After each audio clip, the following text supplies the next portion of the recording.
இல்லை நிறையா இந்த மாதிரியான போதைப்பொருள் வழக்கில் கைது பண்ணுறதும் தண்டிக்கிறதும் அதை பயன்படுத்துறதும் நிறைய நடந்துக்கிட்டு தான் இருக்கும்.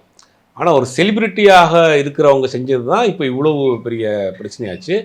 அதுவும் நேரடியாக இவங்களை போய் தேடி கண்டுபிடிச்சி பிடிச்சாங்கனாங்கன்னா அதுவும் இல்லை. வேறு ஒரு சம்பவம் நடந்து அதை தொடர்ந்து இவங்க சந்தேகத்தின் அடிப்படையில் பிடிச்சது இது பெருசாக பூகமாக வெடிச்சிருக்கு. Correct sir. இப்போ அதிமுகவினுடைய முன்னாள் நிர்வாகியாக இருந்த பிரசாத் அவர் ஒரு பாருக்கு போகிறாரு. அவரோடு சேர்ந்து அஜய் வாண்டியார்னு ஒருத்தர் போகிறாரு. அவங்கெல்லாம் அதிமுகவினுடைய நிர்வாகியாக இருக்கிறாங்க. இந்த சம்பவம் நடைபெற முன்னாடி வரைக்கும் அங்கே தகராறு ஏற்படுது, ஒருத்தர் அடிச்சிடுறாங்க. அதுக்கப்புறம் அவருக்கு பலத்த காயமற்றது. போலீஸ் வருது, அவங்களை அரெஸ்ட் பண்ணுறாங்க. அரெஸ்ட் பண்ணிட்டு போனால் இவர்களுக்கு பின்னாடி நிறைய குற்ற பின்னணி இருக்குது. வேலை வாங்கி தர்றதுக்காக பல விதத்தில் பணம் வாங்கியிருக்கிறாங்க, கட்ட பஞ்சாயத்துகள், இடத்த காலி பண்ணுறது, இந்த மாதிரி நிறையா விஷயங்கள் இருக்குது. அதை தொடர்ந்து அவருக்கு குண்டாஸ் போடப்படுது 2 பேர் மேலேயும். அவங்களை குண்டாஸ் போடப்போ போலீஸ் காவல் எடுத்து இவர்களை விசாரிக்கிறப்ப இவருடைய ஃபோனு மற்ற ட்ரேஷர்லாம் பார்க்குறப்ப ஸ்ரீகாந்த் கூட இவர் தொடர்ந்து நிறையா பேசியிருக்கிறாரு.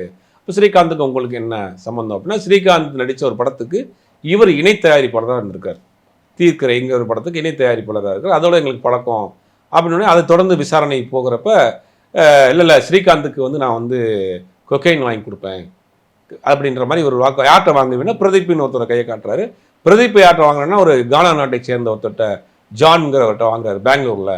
அப்படியே போகுது இந்த விசாரணை. அப்படியே பெருசாக போய் ஸ்ரீகாந்தை போய் கேட்குறாங்க. ஸ்ரீகாந்த் முதல்ல மறுக்கிறாரு. அப்புறம் ஸ்ரீகாந்தை நேர மருத்துவமனைக்கு அழைச்சிட்டு போகிறாங்க. அவர் பிளட் டெஸ்ட் எடுத்து பார்க்குறாங்க. அவர் கன்ஃபார்ம் பண்ணுறாங்க அவர்கிட்ட இருக்குன்னு அதுக்கு ஒத்துக்கிறார்.